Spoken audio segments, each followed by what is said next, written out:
Do you have any idea what kind of income that business generates? I would guess probably 3 to 5 million. Are you paid a salary? I am, yes, ma'am. Okay, and what is that salary? It's $90,000 a year. Okay.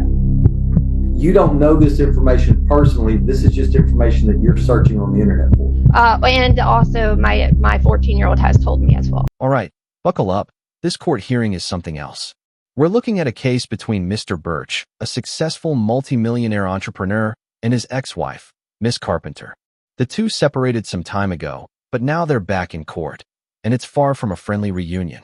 Miss Carpenter has filed a motion that's raising a lot of eyebrows, with some suggesting she's seeking a significant increase in financial support.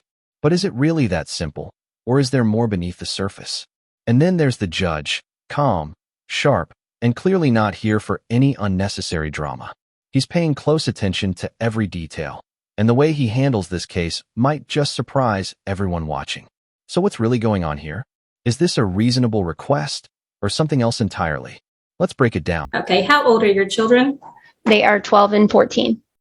Okay, and the current order in your case from 2017 has the child support set at $1,925. Is that correct? Yes. Okay, and Mr. Birch was also ordered to carry the health insurance for the children in that order? Yes, which is what I asked, which that has been, I guess, resolved and not a part of this. That was my priority. Now, yeah, we'll address that here in a second. How are the children currently covered for health insurance?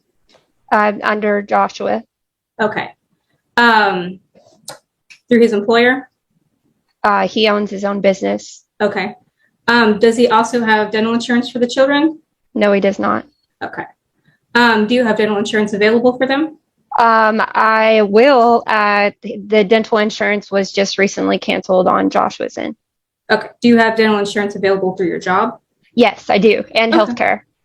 How much is the dental insurance?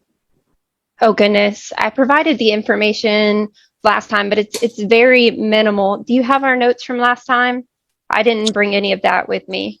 The proposed order stated the dental insurance costs $30.33 per month. Is that correct? That's probably correct. Was that for just the two children? No, that's for family. Okay. How many people are included in that? Just me and the two girls. Okay, so 3. Yes. Okay. Do you know if do you know where Mr. Birch works? He works at East Texas Truck Center. Okay. Do you know how much or how long has he done that? I really don't know. I mean, it's been several years now that he's owned it. I would probably guess, if I was to guess, probably 5 to 7 years. Okay. And you said that he owns that business? Yes. He also owns other businesses as well. I'm not really fully aware of what all businesses that he does own. Okay. But I do know for a fact he does own East Texas Truck Center, and he does have a business in Nacogdoches and a business in Baytown. Okay. Is the East Texas Truck Center, is that his main source of income? Yes. Okay. And you said that he's the owner of that business? Yes, that's correct. Do you have any idea what kind of income that business generates? I would guess probably 3 to 5 million. I did submit, and I'm not sure if you received it yesterday. I did get online and look at the appraisal districts for his property values. Did you receive that? I did receive it. Okay. So as far as his property values, which, like I said, I can't state as to far as his revenue because it is an LLC and the financial information is not available. But I will say, like, as far as property owned in Baytown, per the appraisal district, it's 1.1 million. In Nacogdoches, he owns 5 properties, 3 of which were just acquired in December 15th. Now here's where things get interesting. Ms. Carpenter reportedly filed this motion to increase child support partly based on concerns raised by her 14-year-old. That raises an important question. How much influence should a teenager have in legal decisions like this? It's also mentioned that she looked into Mr. Birch's professional profile online to better understand his financial standing. But can a platform like LinkedIn really give an accurate picture of someone's income or business success? Probably not the full story. Then there's the financial side. Currently, the support stands at $1,900 a month for 2 children. Some people might see that as reasonable, while others may question whether it truly reflects the children's needs or the father's financial capacity. So what do you think? Is this a justified request based on changing circumstances, or does it go too far? It's definitely a situation with multiple sides to consider. Okay, so you can't use that information. Okay. Move on, Miss Simone. I'm going to go ahead and pass the witness. Okay. Yeah, let's see if you can find somebody that actually has direct knowledge of what it is that you're trying to do here. Yes, Go sir. ahead. I will call Mr. Birch. Mr. Birch, would you state your full name for the court, please? Joshua Paul Birch. Okay. And you're the father of Aubrey and Adeline Birch? That is correct. Okay. And are you currently covering the children on your health insurance? Yes, ma'am, I am. Okay. And can you give me the cost of that? $315.97 per month per child through Blue Cross Blue Shield. Okay. So $631.94. All right. And where do you currently work? East Texas Truck Center. Okay. And are you the owner of that business? I'm a minority owner in that business. Okay. Are you paid a salary? I am, yes, ma'am. Okay. And what is that salary? It's $90,000 a year. Okay. Do you own any other businesses besides the East Texas Trucking Center? So I'm a minority owner in East Texas Truck Center, Inc., Okay. which is not a LLC, and I'm a minority owner in East Texas Truck Center, Baytown, LLC. I'm a minority owner in Keystone Financial, LLC, and I'm a majority owner in Cornerstone, LLC.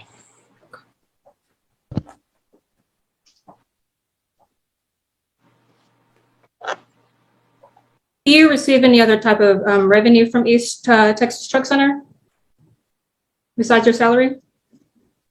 No, ma'am. Unless there's a dividend given, but we haven't given dividends. Okay.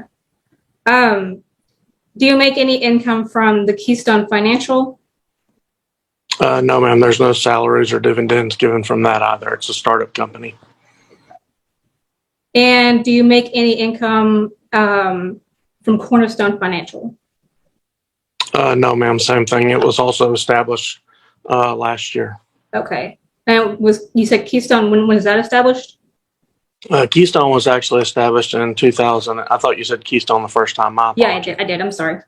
Keystone was established in 2018. Okay.